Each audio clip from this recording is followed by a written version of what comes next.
para o Brasil novo, Brasil jovem, representado pelo Cláudio e pelo grande Felipe, que faz parte, a partir de hoje, não, desde ontem, da nossa... Olha, eu nunca envelheci com tanto prazer como neste momento. Ó, o Cláudio está até se escondendo ali, porque ele já sabe qual é a minha conversa com ele. Mas olha, está até se escondendo ali, ó. Tá ouvindo, Claudinho? Estou ouvindo, eu estava puxando aqui um fio, tem sempre um fio para puxar, tá acabando a bateria do celular, mas estou te ouvindo. Mas é assim, nunca envelheci com tanto prazer. O Felipe entrou e a Lava Jato acabou? Felipe reforçar, né? Mas o antagonista, pelo menos, está se rejuvenescendo, deu o primeiro passo com o Cláudio, né? Agora comigo. Gilmar Mendes não, está lá defendendo o velho Brasil, como bem disse o Mário. Como dizem aí na tua terra, né? Olha só, Felipe. O meu primeiro dia aqui foi o dia da prisão do Dirceu. Olha só, é verdade. É verdade. E você entrou no dia da libertação dele. Então, é uma coisa cabalista. Eu espero que você tenha pé quente, que não seja pé frio. Eu ia dizer isso. Aí no Rio de Janeiro a frase é essa: tua é maior pé frio, né? Pelo menos teve repercussão no site. O site entrou nos Trend Topics. Deixa eu me defender também, que eu não sei. Imagina, é uma brincadeira. Claro. Não, mas o antagonista está aqui para isso, né? Para antagonizar. Problema, olha só. E foi isso que nós sempre fizemos. A gente sempre soube que o problema era no STF, né? Nós nunca iludimos. O contrário. Na verdade, essa sempre foi a convicção desde o comecinho, de que os problemas começariam ali. Nós nunca confiamos nem na possibilidade de que chegasse onde chegou. Aliás, eu diria que não é que os problemas começariam ali, os problemas terminariam ali. Né? Depende do lado, depende do ponto de vista. Essa é a questão. Né? O STF libertar é quase a não notícia, né? Apesar de toda a gravidade, é o cachorro mordendo o homem, né? E eu lá no meu blog antigo, vocês no Antagonista, a gente alertou para isso desde que o Toffoli pediu a transferência para a segunda turma do Supremo Tribunal Federal para ocupar a vaga do Joaquim Barbosa. Eu lembro de uma nota de vocês, ironizando, dizendo que o PT foi rápido, e eu escrevi um artigo chamado Verdadeiro Pizzaiolo, ele terminava dizendo, Dirceu agradece, e tá aí, 2 anos depois, foi há 2 anos. Houve um adendo nessa... E nessa movimentação houve um adendo, né, Felipe? Porque teve essa movimentação do Toffoli e quando a Carmen assumiu, o Lewandowski veio para a segunda turma e fechou esse trio maravilhoso, né? Que é o trio de protagonistas, né? É o trio ternura. É o trio ternura, o trio do... Não, justamente na segunda turma, que era a que contava para a Lava Jato, né? E deram de lambuja para o Edson Fachin a relatoria, assim ele ficou com o cantinho dele para perder 100. Não é a segunda turma. Hoje eu estou engraçadinho, no mundo engraçadinho. É a turma de segunda. É a turma de segunda. É a turma da segunda. A turma de segunda, a turma de terceira, viu? Agora, o curioso é o seguinte, né? Tem gente aí, tem um monte de porta-voz de ministro do STF, né? Agora dizendo que não, soltar o judiciário não vai ter impacto nenhum sobre a delação do Palotti, sobre o Cunha, nenhum, zero. Palotti acabou de entrar com o pedido de habeas corpus. Acabou, né? Fantástico. Ele está desistindo, né? A gente já noticiou, estava até conversando com o Diogo antes da reunião aqui, ele já está até trocando de advogado, né, Diogo? Desistindo aí da delação. A informação que a gente tem é que ele vai esperar o HC para poder retomar ou não, né? Se o HC sair, aí bye-bye delação. Não, vai sair, ele vai ser solto. A essa altura, eles perderam a inibição, né? Eles perderam completamente, o regimento e agora estão descaradamente afrontando a população brasileira, passando por cima, atropelando a lei, a justiça, a moralidade, de maneira absolutamente descarada. Não há nenhum impedimento a essa altura. Porque eles falam... Você tem de 30% a 40%, né? Vamos lembrar esse dado aqui que todos nós sabemos, mas às vezes o espectador, o leitor, não tem isso na cabeça, de 30% a 40% dos presos brasileiros estão em prisão preventiva. Né? E sem possibilidade. Aqueles que não, a boa parte deles, a esmagadora maioria, nem chegou a ser julgado aí, os habeas corpus. E quem teve habeas corpus julgado, como bem mostrou ontem o Dallagnol, e nós reproduzimos no site, né? Ele pegou a decisão do Gilmar Mendes, do Toffoli, do Lewandowski, falando de traficante de 100 gramas de droga, e que tá na prisão, foi mantido na prisão, em prisão preventiva, porque representava um perigo para a sociedade. Senão o Brasil teria que soltar 200 mil criminosos. Essa 211, me parece. Não são só os caras que traficaram 100 gramas, claro, não. Também os grandes traficantes. Só que é o seguinte, é lento. Claro, é lento. Agora, desses 211 mil, tem muita gente que talvez não precisasse estar lá e está. Por quê? Porque é pobre. Né? Esses habeas corpus, né?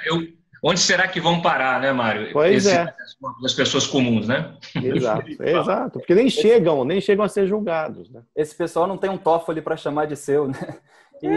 E até rolam umas teorias na internet desse teatro ensaiado do STF, como se o Fachin tivesse ali combinado com os outros ministros também, mas ele pelo menos colocou ali, incluiu alguns precedentes de outros ministros tomando decisões favoráveis à manutenção da prisão, né? Pelo menos teve algum indício de constrangimento ali para os outros. Não, o Fachin se comportou muito bem. Eu acho que isso aí já está na teoria conspiratória. Na teoria conspiratória, então. E reforçado também por esse texto aí do Dallagnol, mostrando esses 3 casos específicos, iguais ou menores, né, do que o Dirceu, em que as prisões foram mantidas. Não, o objetivo claro de Gilmar Mendes, Dias Toffoli e do Lewandowski agora é destruir a Lava Jato, não há a menor dúvida sobre isso. Eles contam com o apoio do Congresso Nacional, pluripartidário, contam com o governo federal, porque o governo Michel Temer está enrolado até o pescoço também, e contam, sobretudo, com o Lula, que é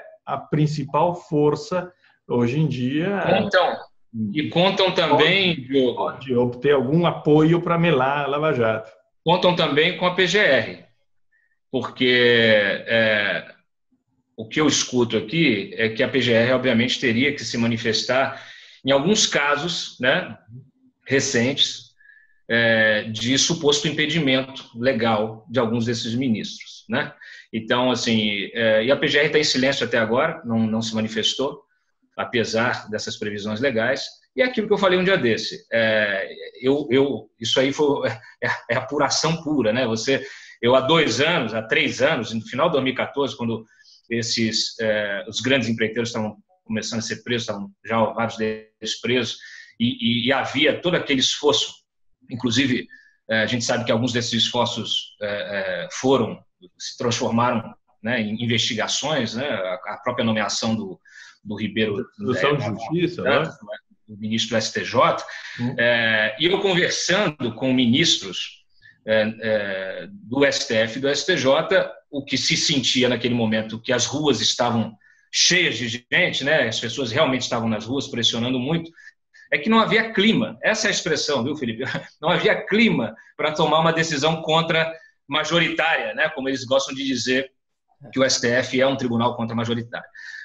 E agora não, agora há o clima. Esse clima mudou.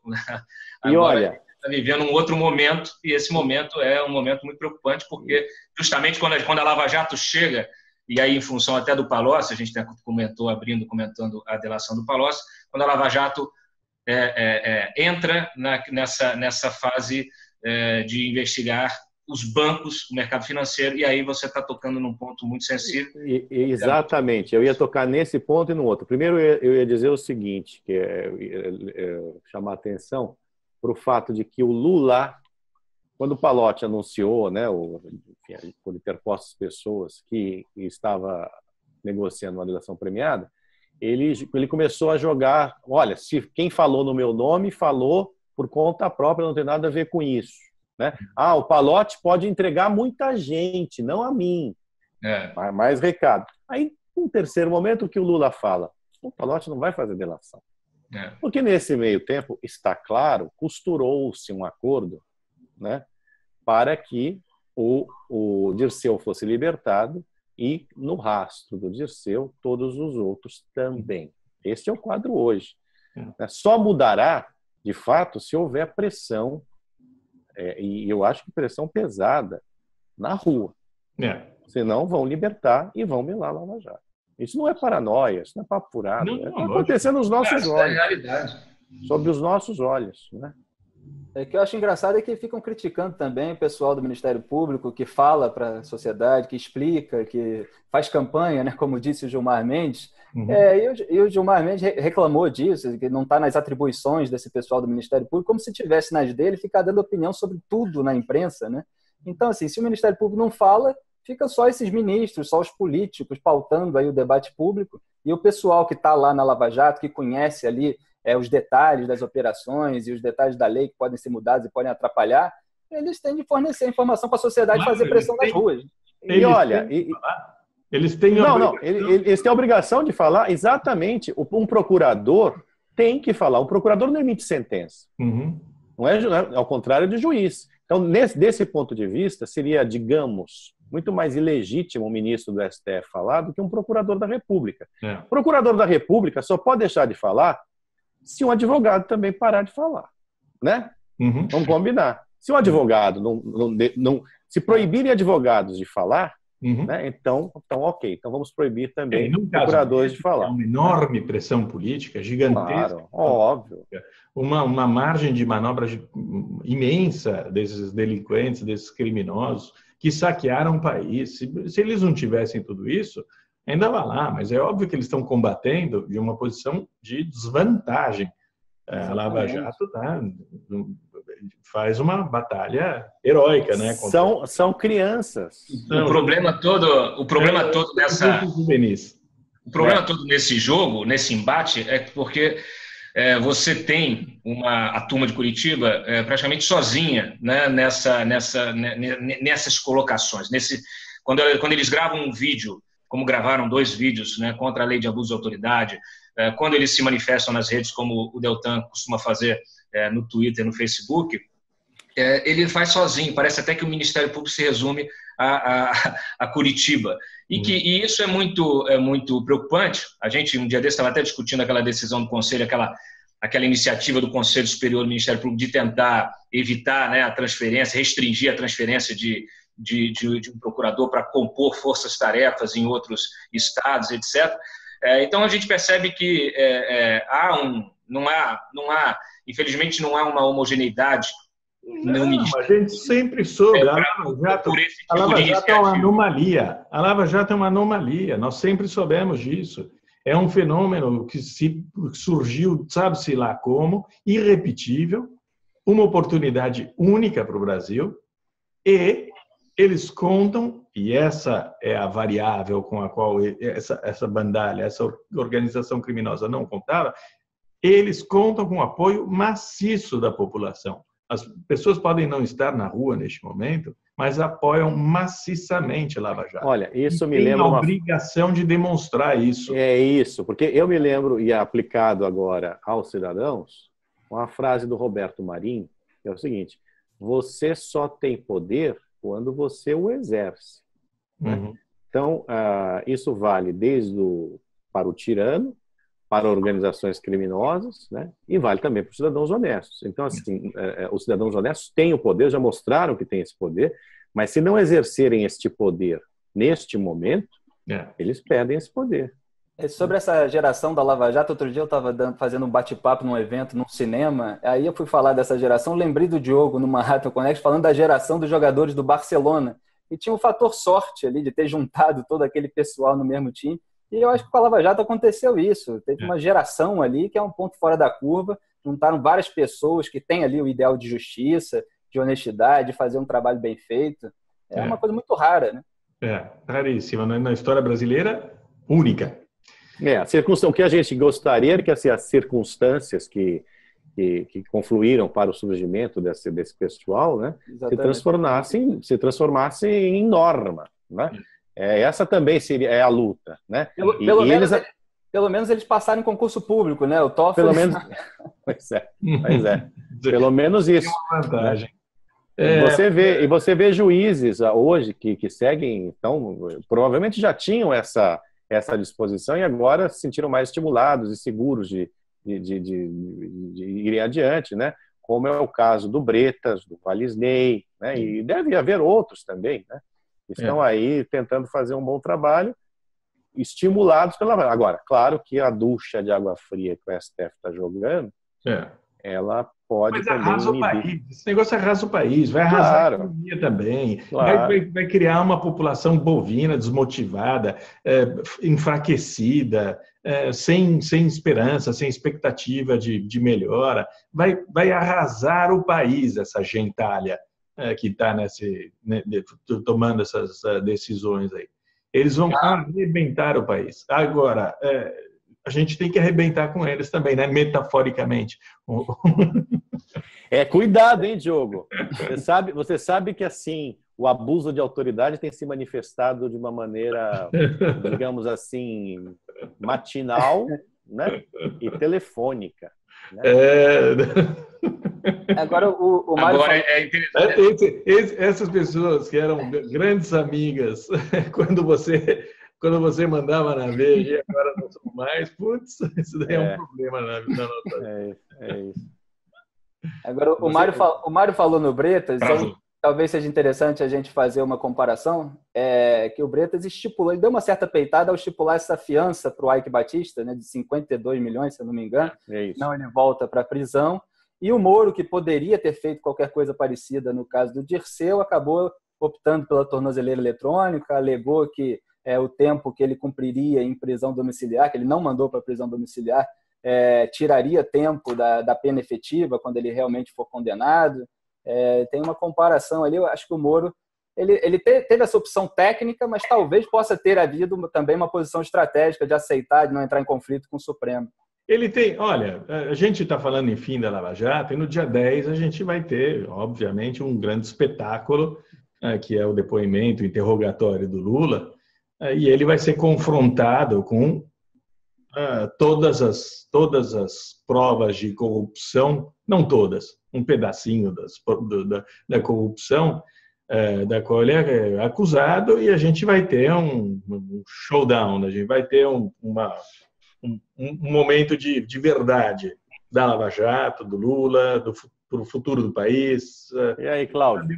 Antes do show do dia 10, temos o show do dia 5, sexta-feira, Renato Duque, que apesar de todas essas... Agora, a festa do HC, né, que a gente está vivendo, ele também vai entrar com um pedido de habeas corpus, mas mantém a decisão de colaborar judicialmente no depoimento que ele fará na sexta-feira. Então, que é quando ele trará essas acusações todas, algumas delas já antecipadas por nós aqui. O Renato Duque é fundamental. O Renato Duque é fundamental nesse processo, porque a gente Será, hein?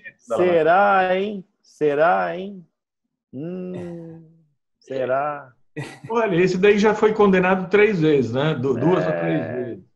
Ele está muito perto de enfrentar uma cana. Olha, como temos 2 cariocas aqui, uma vez, vou contar aqui para vocês uma história rapidinho. Uma vez eu estava no Rio de Janeiro e tinha uma moça bonitinha que me contou como é que era a night. Eu perguntei como é que era a night no Rio. Aí ela falou, a night é o seguinte, Mário, tem um amigo e tem um amigo, entendeu? Tem um amigo e tem um amigo. Mesma coisa, Diogo. Tem a condenação e tem a condenação, você entendeu? Até aquela condenação que pode não dar em nada durante dezenas de anos. Né? Eu sou velho. Eu sou cético. Eu sou velho e cético. Eu sou velho e cético. Parte do Brasil Novo. Você vai... Eu acho que você fez bronzeamento artificial, inclusive, aqui para aparecer ao lado dos jovens, tá? Aliás, o Duque, em fevereiro do ano passado, o Toffoli concordou com a decisão ali do Teori Zavascki de manter a prisão do Duque em função do risco do perigo de liberdade, da reiteração do crime. E agora votou pela libertação do Dirceu. Né? Cada hora é uma coisa. Né? Ele primeiro soltou o Duque. Ele soltou o Duque em episódios contados aqui, num episódio contado aqui por este site. Lá atrás. Né? Depois o Moro prendeu de novo e vai prender o José Dirceu também. O José Dirceu já disse que não vai ficar fora da cadeia, não. Ele vai voltar para a cadeia já já. Então, e a gente vai festejar muito. Mas é isso aí. O Brasil novo tem alguma chance. Vocês têm que matar os velhos que estão na parte de cima da tela. Vocês dois têm essa obrigação. Matar os velhos. Matem os velhos, por favor. Cláudio, isso aí é iluminação, não é palidez, não, né? Oi? Isso aí não é palidez, não, é iluminação, né? Você está com uma luz... Essa luz? É. A luz do sol. É a luz divina, não? É a luz divina. Entrando aqui pela janela. É o Gilmar Mendes que está ali do lado dele. Olhando. Luminosidade. Ô, Cláudio, tem algum detalhe aí? Os caras saíram para jantar, para comemorar ontem, depois do julgamento, não? Você tem ideia, não? Hã? É melhor a gente... É melhor não falar, né? Tá. Melhor não falar, deixar isso quieto. Eu acho melhor também. Eu quero ver desses caras entrar num restaurante, na verdade. Em Brasília, talvez eles consigam. Olha, em São Paulo... Aí até uma informação para o povo, para a sociedade, é o seguinte. A última conversa que eu tive com o Gilmar Mendes, ele falou para mim, criticou muitas coisas que a gente estava publicando, etc. E ele falou para mim assim, olha, tudo praticamente. Eu só sou atacado no site de vocês, porque nas ruas, em todo lugar que eu vou, nos restaurantes que eu frequento, aqui no Brasil, em Lisboa, todas as pessoas que se aproximam de mim para elogiar o meu trabalho. E com o perdão da expressão usada naquele site vagabundo que os advogados fizeram ali para caluniar jornalista, difamar jornalista, a bem da verdade, o Gilmar Mendes já foi muito elogiado neste site. Ele foi muito ajudado também neste site, no bom sentido, ou seja, que nós demos força a certas posições dele, né? Apoiamos posições dele já faz algum tempo. Quando ele não faz cagada, a gente elogia. Basicamente. Mas isso dele tratar o pessoal lá de Curitiba como esses jovens que não tiveram vivência institucional, esse tratamento condescendente, assim, isso é uma coisa tão ridícula. Isso me lembra eu, anos atrás, falando mal do PT, e vinha aquelas pessoas assim mais velhas, falando, isso é da idade. É bizarro. E teve frases também dos outros ministros, do Toffoli, a sociedade compreenderá. Teve umas frases tragicômicas, né, durante o julgamento. A sociedade compreende que o Toffoli votou pela libertação do seu chefe na Casa Civil, né? E também o Lewandowski falando que em direito penal e processual cada caso é um caso, né? Aliás, uma frase de jurista, né? Uma frase de jurista. Num país decente, né, Felipe? Num país decente, o Toffoli ele se declararia impedido, né? Num Supremo. Claro. Apesar de não ter essa restrição legal, existem várias restrições legais, tanto no Código Penal como no Código Civil, a participação, né, de um ministro em determinado julgamento. Nesse caso aí é uma questão muito mais moral. Né? Existe a restrição moral, sem dúvida nenhuma. Mas as pessoas não estão preocupadas, né? Não, nem tá lá para isso, né? Esse troféuzinho atrás aí, é futebol? Você joga futebol? É de futevôlei. Futevôlei? É, de futevôlei. Você joga com o Romário? Já joguei pelada contra o Romário. Pô, eu já entendi, agora eu joguei pelada. Contra o Romário não convém jogar jamais. Não, eu critiquei ele pra caramba já. Hoje em dia, acho melhor não jogar contra ele, não, que posso sair machucado. O Romário é o gênio da bola. Então, pelo menos no futebol, você está calçado se jogar no time dele. Futevôlei, Diogo. Eu sei, mas ele era o gênio da bola. O futebol é um esporte que eu desconheço, então... Futevôlei é a coisa mais curiosa que existe. Você nunca topou ali, quando você morava na Zona Sul ali, no Rio de Janeiro, você nunca topou com o Romário jogando um futevôlei ali, não? Ele era quando ele saiu do campo, ele foi para jogar futevôlei. Olha, eu me lembro que... Quem joga mais em Ipanema é o Renato Gaúcho. Romário joga na Barra da Tijuca. Não, em Ipanema, onde eu morava, só tinha do vôlei. Eu encontrava toda a turma do vôlei de praia, vôlei. E o Diogo deparou com vários cadáveres também ali no calçadão de Ipanema, né? 6 cadáveres, viu? No meu período de 7 anos de Rio de Janeiro, eu vi 6 cadáveres, quase por ano. E os meus filhos tiveram o privilégio de ver alguns deles, junto comigo. Se eu for contar o que eu já vi no Rio. Bom, então, temos 2 cariocas e 2 paulistas. 2 paulistas velhos e 2 cariocas jovens. O Rio está sempre em vantagem, o Rio continua lindo. Como é? Ó, tem o antagonista e o Antagonista antagonista, entendeu? Nós somos o antagonista. Esse é o antagonista. Bom, Felipe, muitíssimo bem-vindo. Bem-vindo, Felipe, outra vez. Esse é um site pobre que eu não aceito pagar por esse serviço ótimo que eu uso. Eu deveria pagar, porque o serviço é fantástico, do Zoom. É ótimo porque corta sempre a seu favor a voz.